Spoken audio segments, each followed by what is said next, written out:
Okay, it's announcement time before we get started with the episode. So I have a few things that I want to share with you. Motherhood Decoded, Heal the Line. This is happening virtually. So in case you missed it, virtual is May 11th. If you need a ticket, the link is in the show notes. The second announcement, the portal still open. So if you would like to access on demand only to my business development / personal development courses, I have a full portal of courses that's valued at over $2,000 and the monthly fee is ridiculously low. Goal is to create accessibility. So click the link in the show notes if you want on-demand access only. Third announcement, Evolutionary Business School. This is if you want on-demand access plus twice monthly live small group coaching plus community support. The Evolutionary Business School link is in the show notes. Number 4, if you don't want to be in a group and you don't really want on-demand access because self-paced courses aren't your thing, you want private support and you want to work with me in a private capacity, reach out to me. You can either send me an email or a DM on Instagram. Let's set up a time to talk. I'd like to get to know you, hear about your business, hear what you want to build, hear about your motherhood experience, whatever department that you'd like my mentorship in.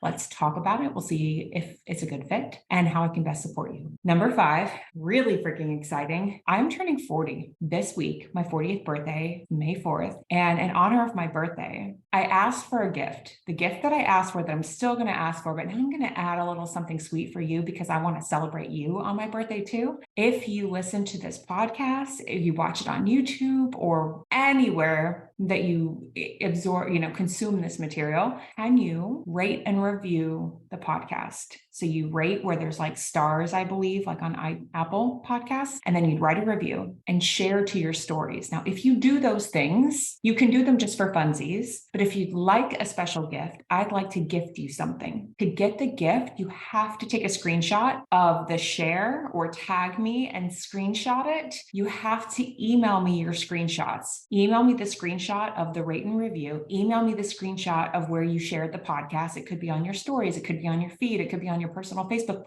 profile and anywhere that you shared it. And when you send me that email and I see those photos of the screenshots, I will send you access to a digital course of your choice. So you get to pick from my digital courses which one you would like access to. If you have any questions, reach out to me. I'm always around. All right, let's get into the episode.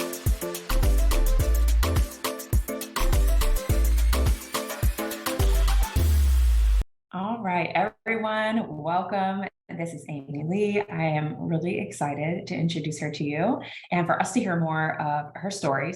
So Amy is a mother of 5. It's basically my hero running a business. And since our conversation this month and probably forever is really about conscious motherhood with Mother's Day coming up and such, I'd like to hear a high-level story of AmyLee's experience being in business, being in your own business. My understanding is you were in MLM in the past and then migrating towards a different line of work and how your role as a mother through all the things has shown up. So I'll turn the floor over. Thank you so much, Nicole. It's so great to be here. So motherhood is kind of a crazy trajectory for me. It starts way back in 2011 when I met my husband. He already had 5 children from a previous marriage when we got together. Well, he had 3 and then she had 2 before. So he kind of had 5. So at first, the idea was that I was going to be a stay-at-home mom when we got married. He was in the military. Great. So I'm going to stay home, make babies, clean the house, whatever. Somehow, I think through it was kind of a 2-part thing. Number 1, we got stationed in Alaska. We had 2 small children. I spent pretty much every waking day with, but I was still kind of a recluse, kind of a hermit, didn't really go out and do things with them. So I think that in some ways I was kind of looking for that kind of like sisterhood or maybe like some, social stuff. So there was that. But then there was also, I had married my husband so that we could be together all the time. Like we were besties. I mean, you know how it is. Like we just it was like sleepovers every night. And so with him being in the military and in the particular job he had, it was getting kind of lame. Like he wasn't doing anything that was really, I wouldn't say necessary because I'm sure the Army people would be like, everything's necessary, but it was like little drills and things. And they wanted him to go to Korea to like for a rotation because like that's what they did. And meanwhile, I find out I'm pregnant with my third, and that pregnancy was a little more complicated than the other two had been. And also, I had had my whole support team and my birth, my midwives and the birth center, and I didn't have that in Alaska where we live. So anyway, long story short, I ended up looking into other things to try to figure out how to get my husband out of the Army. I stumbled into this multi-level marketing company that shall not be named, that was in its infancy. I was really kind of swept up in the whole thing. I remember being pregnant with my daughter, who was my third, and I remember setting up 2 different online parties because I had to split my inventory because I had double booked myself while I was like waiting to go into labor. Like that was kind of the beginning of really putting this business in front of my family. And then when I started to make a lot of money, the responsibility got a lot higher. The way that bonus compensation works in multi-level marketing is, well, at least in this company, it's not attached to anything. It's what they give you for having a team, and they can, they don't have to give it to you. So they made that very clear to us all the time. They wanted us to jet set here and go here and do all these things. And I remember walking up to the owner of our company and telling her that I missed my daughter's first step. I remember her looking me dead in the eye with these big blue eyes and going, "Oh, it's okay. She won't remember." And just being like, I am grossly in the wrong place right now. Sometimes I would be up in my office doing my MLM business for like 10 hours. When I had my 4th child, my son, within 4 hours of having him, because of the sales quotas that we had at the level that I was at, I was actually up on my feet doing a live sale within 4 hours of having my son. It was a lot. And I kept on telling myself that I was giving my children everything that they needed. They didn't want for anything. They had more toys. When Carter's came out with a new line, we would drop like $1,000. Every kid had every piece of clothing that they had. My daughter had every American Girl thing that she could want. We had a nanny, we had a chef, we had a housekeeper, we had all of these things that I told myself were keeping my children happy and were giving them what they needed. I remember like I wouldn't put them to bed, or like I wouldn't see them for a whole day, and I would just realized that another day had gone by that I hadn't seen them. I started to really feel the guilt from that, especially because, growing up, my mom had to work. My parents were divorced. My mom was remarried, but, she had a job and she worked part-time, but like she worked 3:30 to 11, right? So 2 days a week, I did not see her. I woke up in the morning, she didn't get up with me for school, and then she went to work while I was at school. So by the time I came home, she or whatever, she had already left. She didn't come home till after I went to bed.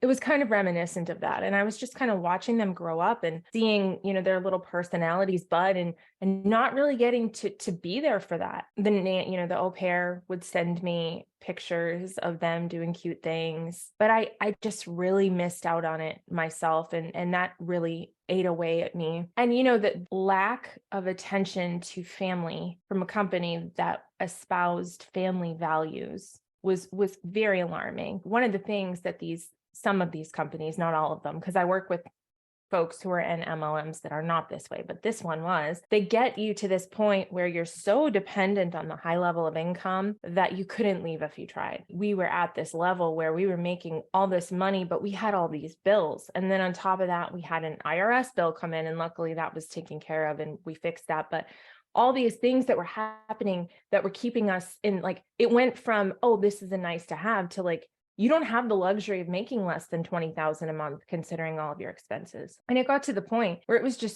too much. It was too much for the family. It was too much for me. I left there making multi-5 figures. And I remember how excited my kids were when they found out that I wasn't going to be always away from them, that we were going to take family vacations together, not separate. And it was just a really big difference. When I started my coaching business, which was shortly after that, I still fell into the habits of being in my office all day and, really trying to make something. And I realized that there was this thread of feeling like I couldn't be with my kids until everything was done, until I had made a certain amount of money.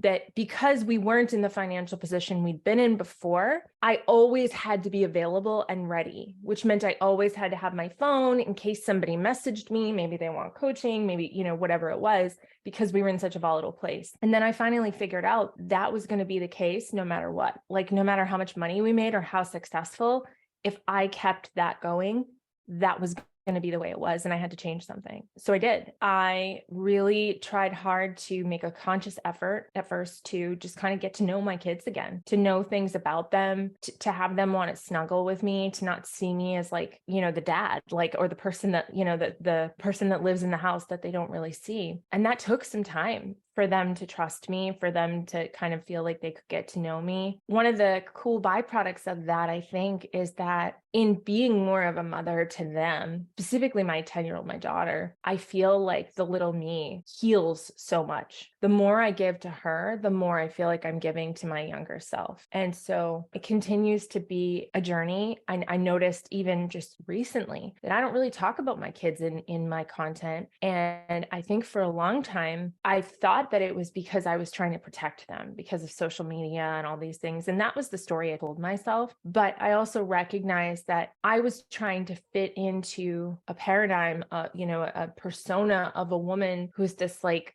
goddess of energy and all these things, like in a vacuum outside of who I am day to day. And I think that people started to figure that out before even I did. They're like, I never see anything about your family. Where are your kids? Like, you say you have 5 kids. Where are they? I never see them. And I was just like, yeah, like I can be both. I can be a really great coach and mentor and also be a phenomenal mother. And what I realized in that is that I had been perpetuating this idea that we have to have businesses separate from our families, that we have to live in this bubble where we walk in every day and become this thing that doesn't remember everything outside of it. And I was perpetuating that story to other women who potentially wanted to go into business. And when I realized that I had been doing that, I felt very responsible for shifting that persona. So recently, my content has become much more family centric, still very much about energy and all the things that I know that you're coming out into. And I'm so excited for that because I'm just drinking it all in, just sharing more of the experience of them and really getting to know them as the star seeds, as the human travelers that they are, the souls that they're here to be, instead of just extensions of me as their mother, as their parent. So yeah, I know that was kind of long-winded, but that's sort of how we got here. Since I've met you, everything I've seen has been on the other side, right? So I never really knew the backstory. So it's really helpful. And I also was in MLM for a little while, but I didn't really stay very long. I more so just really liked the products, certain products, and I really liked them. But I could see that about the industry, that there are some of the businesses, not all. And how incredibly self-aware of you to recognize all of this about yourself and walk yourself through this. And then, to come out on the other side as a different version of you, and to step into your children's lives as a different version, and to be vulnerable with them, because they are just little people. I know that's a big vulnerability. And I have told my kids lots of times, hey, mommy messed up. I'm sorry. And sometimes it's hard to come back from. And I also remind myself that this is the experience that they came in for, their soul know me. I just had a conversation with somebody on the podcast recently too, about, this is exactly what our kids came in for.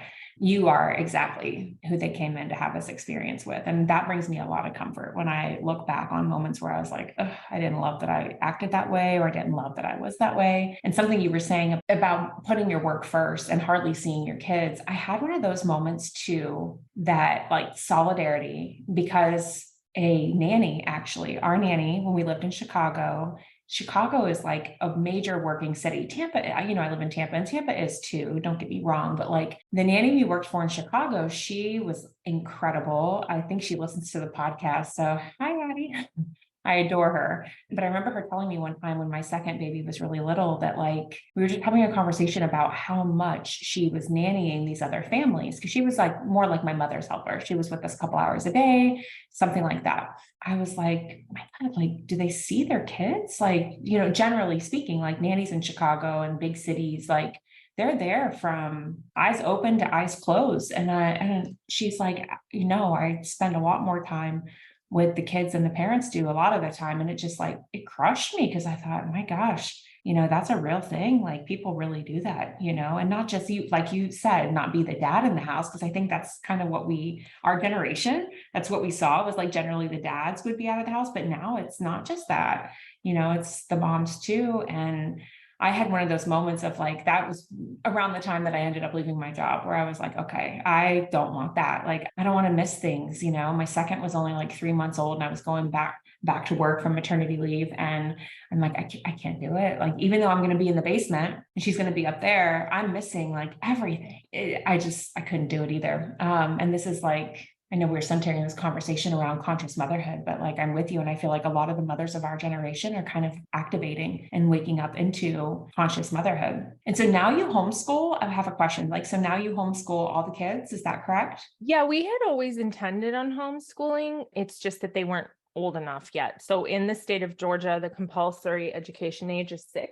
Now my kids are 10, 9, 7, 5, and 3. 3 of them are homeschooled. Kind of like unschooled, really. I mean, I wouldn't say we're like a sit around the table with like workbooks family or more of like a practical education family. It's very much like child-led learning. It's about what they want to learn and like the pace that they want to learn it. And what I have found after, I have my degree in elementary education. I taught school for many years before I got married. I would say in a very modest, gentle way that my kids are probably some of the smartest kids that I've ever encountered. And I think some of that has to do with the way that we've schooled them because they're so in charge of their own education experience. They're so grateful for the learning process rather than ever feeling like learning was a chore or learning was something that they had to do because school said so. My children have never had the experience of forced learning. And I think that in and of itself is a giant asset that they're going to have going forward in their lives, that they're always going to seek knowledge from a pleasure perspective than a pain perspective.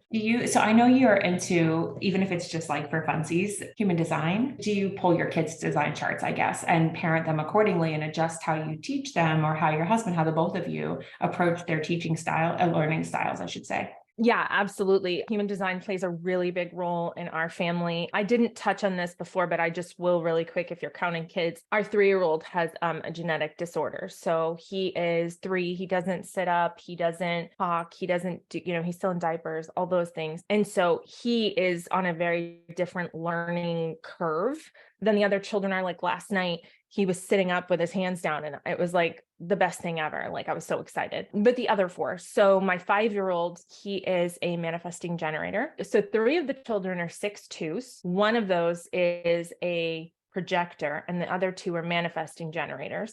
And then I have a 3-5 who is a generator. And then I've got this little Manny Gen who's a 5-1. He's my littlest guy. But my 5-year-old, who's the 6-2 Manny Gen, he taught himself to read. I'm personally just kind of in awe of that because with a child who has special needs, it's hard sometimes to give the other children the same one-on-one attention on a day-to-day basis because he has such he doesn't have medical needs, but he has a lot of interaction needs and he has tons of doctors and things like that. My 5-year-old, who isn't schooling yet, is already reading because of his human design, because of the fact that he's so tuned in and so in pursuit of his environment that I just think it's crazy that you'd think that he'd be behind more than anything because he kind of is the last kid, not really, but the second to last kid. And then we had this other child who's not another child. He's my son and I adore him, but I just mean compared to the ones that are in the school kind of zone. And so that's been really interesting to see. The other thing is my one son of the entire family who are Manny Gens of Gens, manifesting generators of generators. I have one son who's a projector. I feel like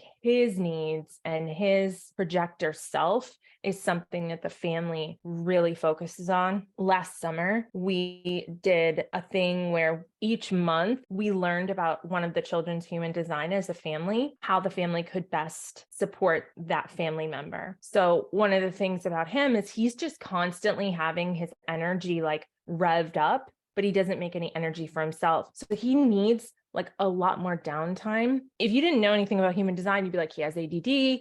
He's ODD, he has attention issues, and he has, what's the word I'm looking for? Discipline issues. But the truth is the kid literally has like a battery that he needs to let it deplete. He needs to let everybody else's energy get out of his body. And that takes a while. So being mindful of that about him has been really powerful. And also reminding him to wait for the invitation, because that little boy will try to do everything. He's 9. He wants to put the dishes away. He wants to do this. He wants to help you with this thing. And most of the time, it's something you don't want him to do. It's not going to be very helpful. It might upset the apple cart. So just reminding him that he needs to wait for the invitation, how much more enjoyment he will have and fulfillment from somebody asking him to do something and being able to do it, than always having that little edge of, oh, I think I'm being helpful, but somebody might turn around and say, I didn't ask you to do that. Mm-hmm. So to answer your question in a very long-winded way, yes, we do keep track of everyone's human design. I like hearing all about it because I do too. And I started learning about my human design first, like, I mean, it's probably been 3 or more than that at this point, years. It's just, it's pretty nuanced. So a little bit at a time. And then I pulled all the kids charts not long later. And I too have slowly been like going through each one and, okay, how do why are you the way that you are? Oh, this is why. And I too have a projector child. I'm a projector and I have a projector child. And then I have 2 generators.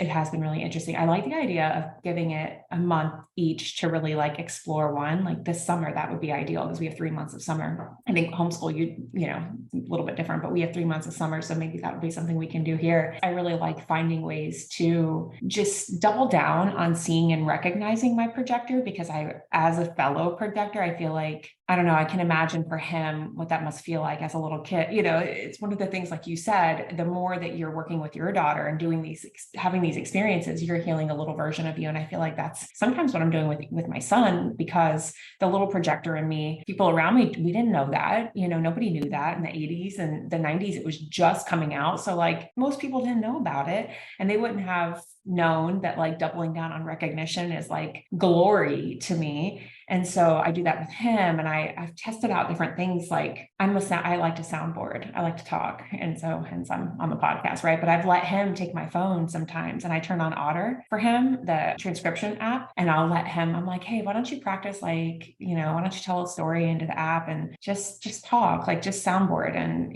he really enjoyed it. And so I feel like human design is one of the things. I was just saying, I think on a different episode, I don't even remember when it's coming out, but like society, I didn't use certain words, but I was effectively saying like society has these labels for your kids' behavior that maybe sometimes are appropriate, right? Of course, but sometimes it's not, it's other things. It's their design. It's who they are as individuals. And I think like the kids now, they're not available for the kind of stuff that like, generally speaking, that like we were available for as kids. Like they're not available for that. I feel like this is such a great parenting tool. And I was thinking, do you know Viola Hug? Are you familiar with her? Somebody shared her stuff on social media. I followed her. I think we're going to do a podcast interview at some point. She's launching, I just saw it this morning. She's launching a kids book series on human design. Like, I am a manifester. That's so fun. Isn't that cool? I was like, I saw it, and she's doing this like virtual book tour, putting herself out there to be invited to speak. I was like, come on, let's talk it. Like, I love talking human design and parenting and conscious parenting and adjusting how like I won't navigate the same kind of issue with each kid. You can't. They're completely different individuals with completely different needs. I mean, you can't possibly, like, I have 3 children who are emotional in their authority. It's a whole different ball of wax to discipline them that, you can't even do it right away. You can't even have the conversation. Mm-hmm. And I think the biggest thing with my son, the projector, we have the Calm app, and he has his own speaker in his room, and he gets to listen to bedtime stories all night, because as a projector, he needs a lot more downtime before he actually goes to sleep. Yeah. So he gets like hours and hours and hours to just listen to stories, and he stays up a lot later, but he's in his bed and he's quiet. And that's made a huge difference, because it used to be that he just wouldn't go to bed, and it would constantly come out of his room and constantly trying to get back into the energy of everybody, because that's what he knew all day. And so now he allows himself that time. He doesn't wake up with bags under his eyes. His attention is much better. His attention span is much better. And it's because of recognizing that he needed that extra, kind of like what you were saying with the dictation thing, like he needs that ability to just take himself through these stories and relax in his bed. Oh, yeah. Let's take a moment for a quick commercial break. So I want to share with you HoneyBook. If you have not been using HoneyBook in your service-based business, well, let me tell you that this thing is like simplified my life. HoneyBook is a client relationship management system. So inside of it, they had me at, when you're picking the options of what your profession is, they had me at doula was an option. I was like, hello. I signed up for HoneyBook a few years ago. It beats the other CRM system that I was looking at. Starts with a D, ends with an O. It beats it like by far for me. I found that one way too clunky and tricky to navigate. And I'm in the online business space. You would think that I'm super techie and I'm really into like able to do all of these techie things. I'm actually not. I need it very, very simple to start. And then I can build on it. HoneyBook is something that has made it so simple. So when I am working with new clients, there's contract templates, there's agreement templates, there's onboarding questionnaires. I mean, anything you can imagine that you'd need in a CRM system is there. Click the link in the show notes. They generally have free trials that you can test it out. That's my affiliate link. I hope you enjoy using HoneyBook as much as I do. I think I've been in it 3 years strong. Okay, back to the episode. That's profound. I really, really like that. I know for my projector, we cut off technology stimulus, at a certain time, like far before bedtime, so that on school nights. He just has a speaker. He doesn't have an actual device. It's No, just that's perfect. Because then, you really have a chance to just like be in your body. And what we used to do that we don't do anymore, since I don't give him a bath anymore. He's too big for this. But when he was a little younger, they pick up, we projectors, and anybody really, like, you pick up so much of other people's stuff all day. And so we would do cleansing baths to really just like get everybody else's stuff off of us so that we could like wind down in our own energy field, in our own space. And so like, bath salts and sometimes some essential oils or certain crystals in the tub, and like really help him.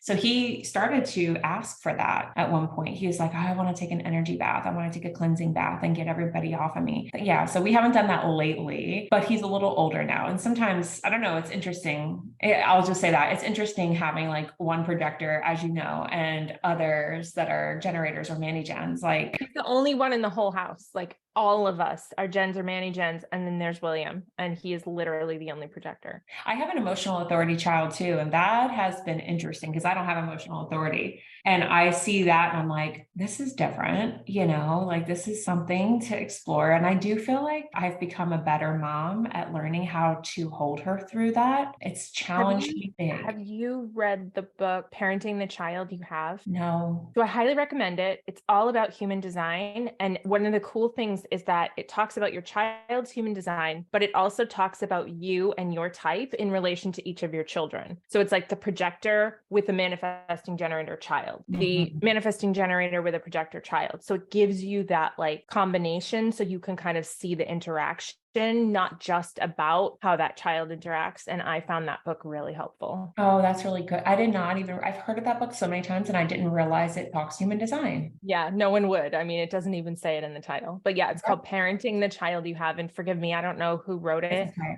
Probably that Viola lady for all we know. I'm going to look it up. I don't know if I'm not really sure. I actually don't see everything that she does. It's been a while. I felt like since she crossed my algorithm path, but all of a sudden I saw this like little book cover that said, I am a generator. And it was like a kid's book. And I'm like, wait, what is this? And she has a whole series. I don't know when they're coming out, but I need to send you one of my books. I've been meaning to do that. You remind me to get your address so I can send you, because I wrote a children's book. You know that. No. Hello. Okay. What's the name of the book?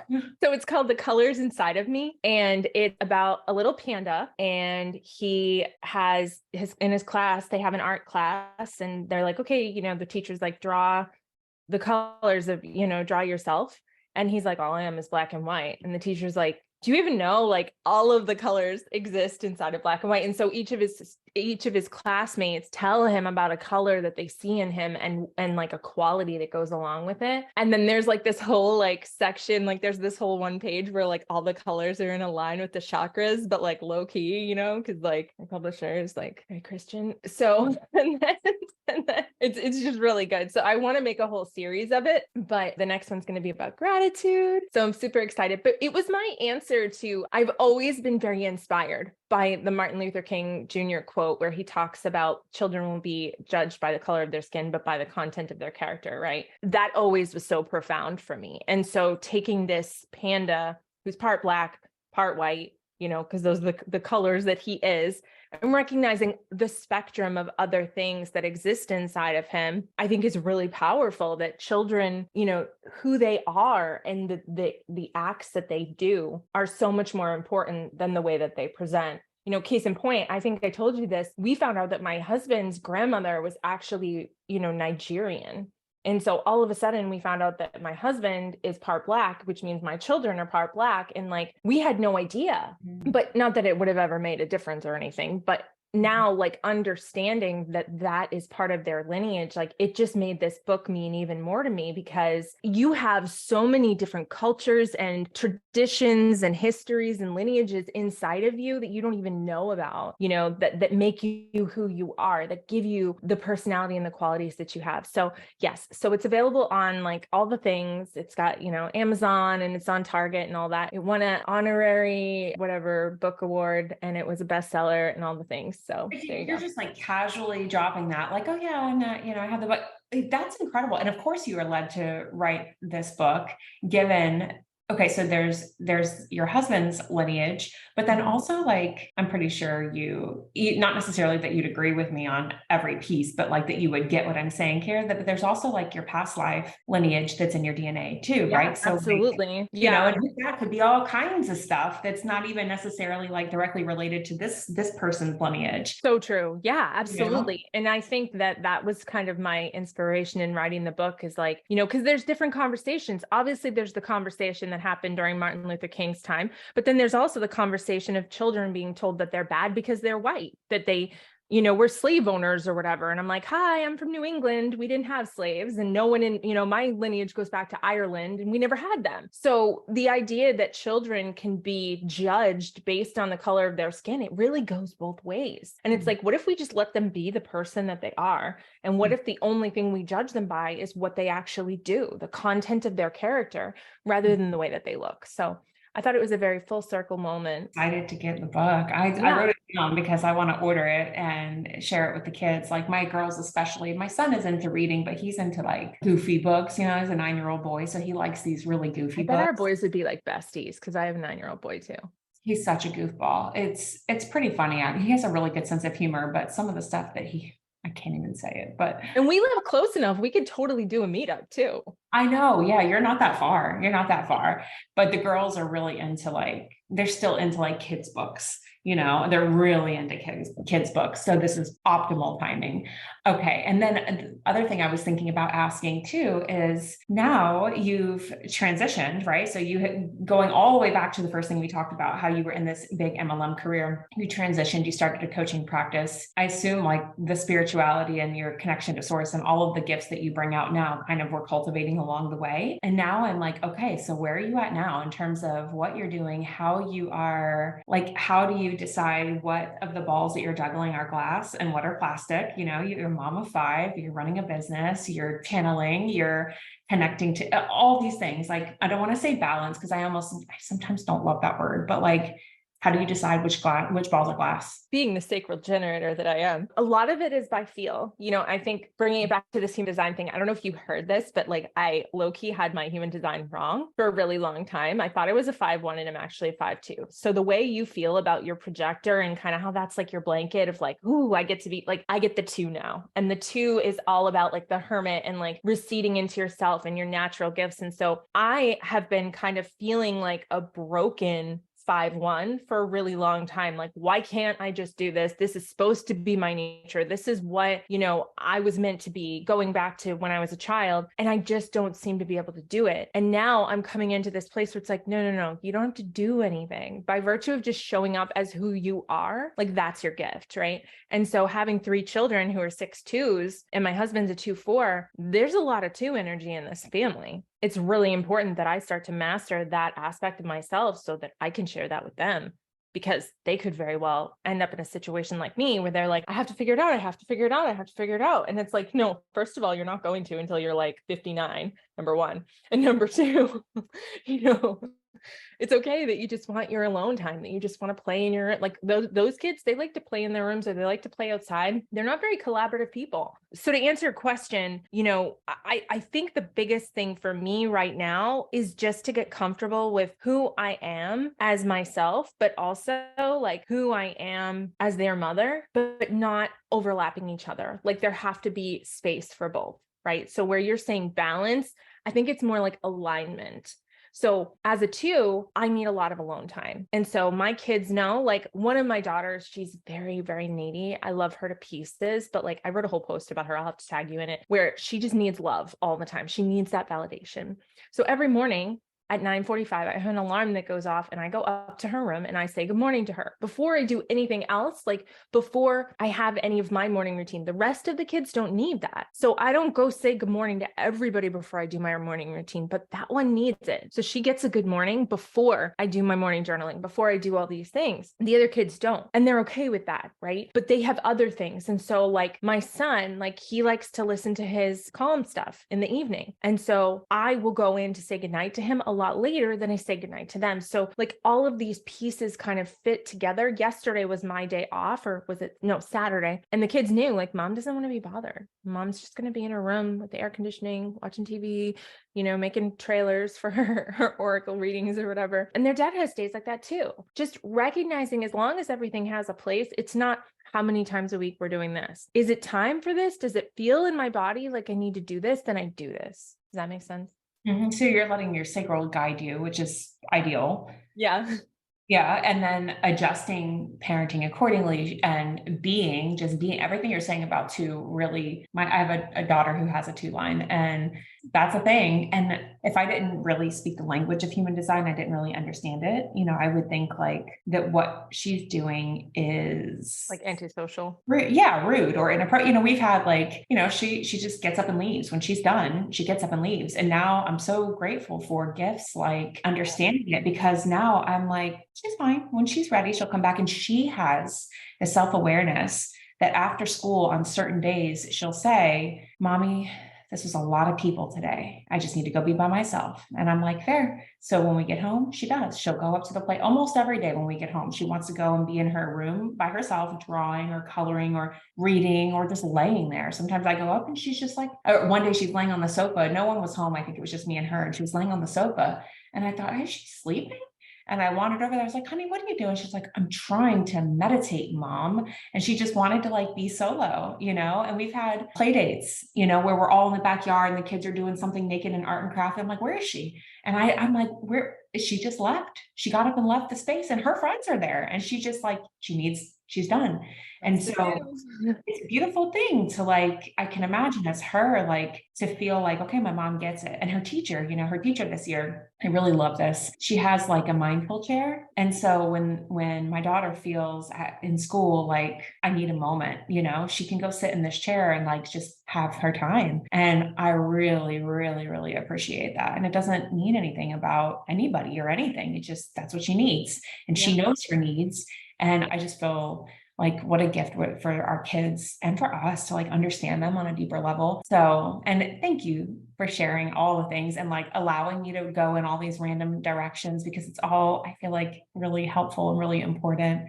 I love it. I mean, my ADD is loving it. I'm just like, okay, I can follow this. Oh, I'll follow that one. Yep, I got that. Like it's perfect. I used to worry that I was all over the place sometimes. And then I was like, you know what? The people who enjoy me, they probably enjoy my all over the placeness. And the people who don't, it's okay. But playful. It's the adult version of play, you know? It's like, oh, let me skip over to this topic and let me look at this. And sometimes it's like you want to jump into something on a surface level and just have the conversation. Then you want to deepen something else that you think of as a result of that. And like, there's nothing, you know, as adults, we kind of fall into this place where we feel like everything we do has some element of wrong to it, right? Because it's not conforming. And it's like, we actually need to go back the other way. And that's what keeps us young, right? That's why both of us, like, we're like, I'm 40 and you're almost 40. And like, we look like we're in our 20s. And this is why, because, you know, we allow ourselves to be these playful, fun young creatures. And we're also perpetuating that in our children, which the kids that we're raising, like, I'm sorry, but like the world is going to be a whole different place when they get a hold of it. Can you imagine? I mean, and I'm a 3 line, so I had to give myself permission to jump around and play around and like, let me try this. Okay, let me try this. Okay, let me try this. And the more I did, at first I was so afraid to try different things. And then the more I was like, F it, just do it. People in my community were like, thank you for changing that. Thank you for showing me that it's okay to pivot. It's okay to do this. It's okay to do that.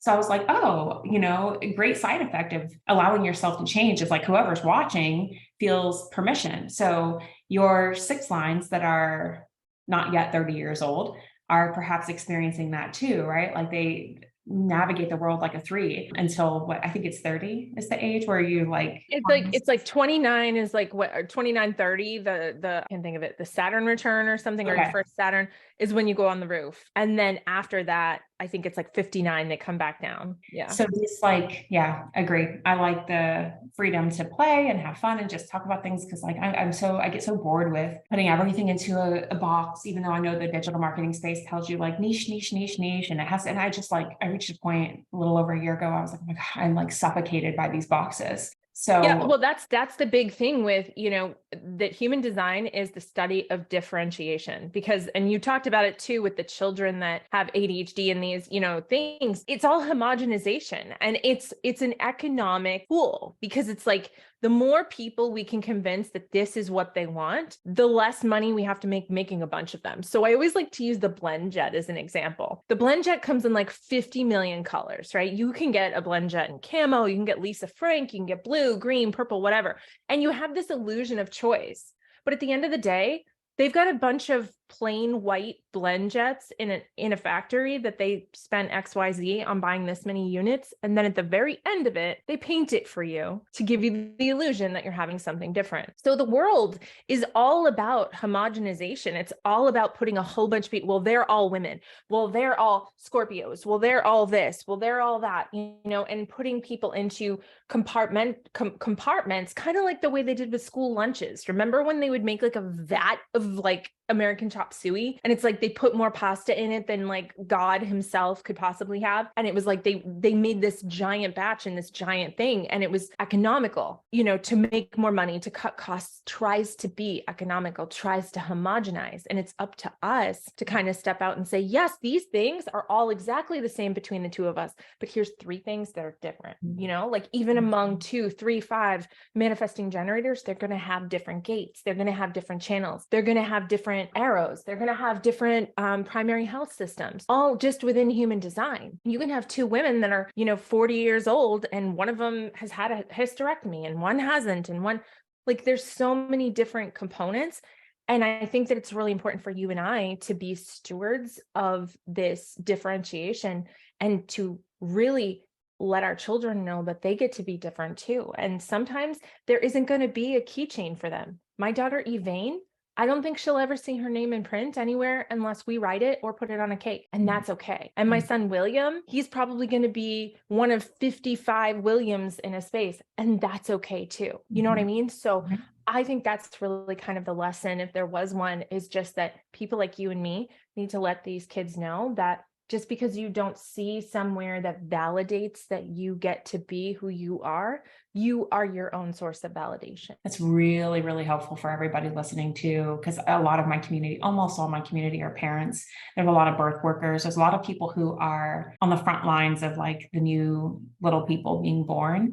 And so it's really exciting to me to think about the future of human design, like as right up there with, there was a big event in my area recently on like children and mental health, right? And it's very great, I'm not knocking it. It's amazing, like bringing awareness to mental health and children and such.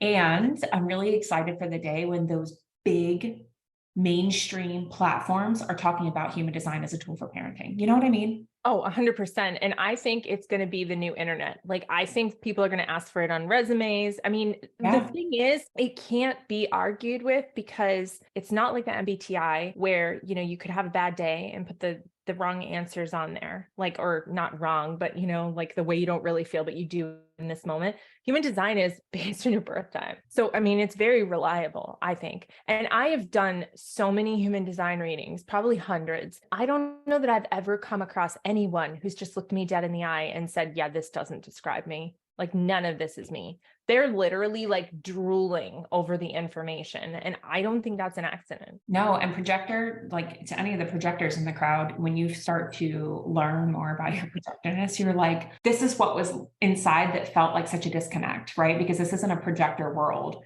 Right. That homogenization again. Yes. And so it was like, for so long, you just, and I know, just the last thing I'll say, because I know I don't want to take up too much of your time.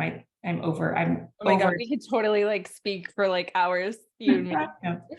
And I felt like the more I learned about myself, the more I remembered what I knew was there underneath all of the conditioning. Like the more I allowed myself to take breaks and be like, oh, I don't have to be in the rat race. I don't have to be productive all the time. I like my conscious sun is in gate 2. Like I'm supposed to, it's supposed to be going toward like a receptive chill. And I was not living the chill life. And the more I live the chill life, the more I realize how tired I was. I feel like it's catching up to me every day where I'm like, the more I tap out, the more I need to tap out. And the more I give myself permission to tap out and rest more. Just recently, I was like, I need even more rest time because it's making me it makes me feel like such a better mom. It makes me feel like such a better mentor. And it's not laziness. It's just like for all the years of over pumping on an empty gas tank. Like this is not Hanukkah. Like my candle was not supposed to burn that many days. Like, and there, ladies and gentlemen, is the quote of the episode. This is not Hanukkah. I love it.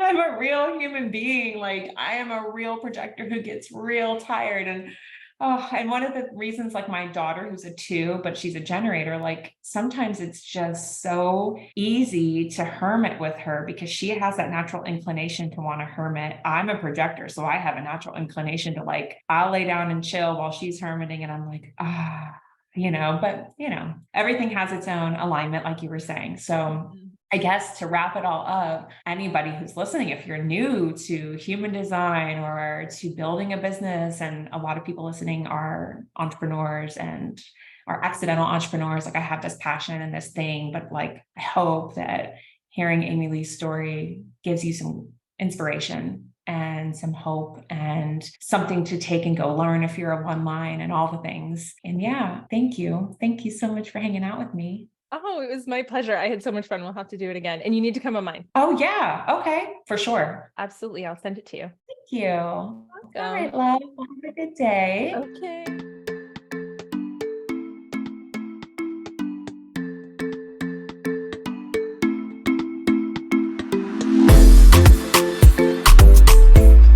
Thank you so much for taking time out of your day and listening to this episode.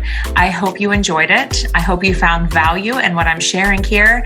And if you did, can you do me a little favor and go and rate and review this episode?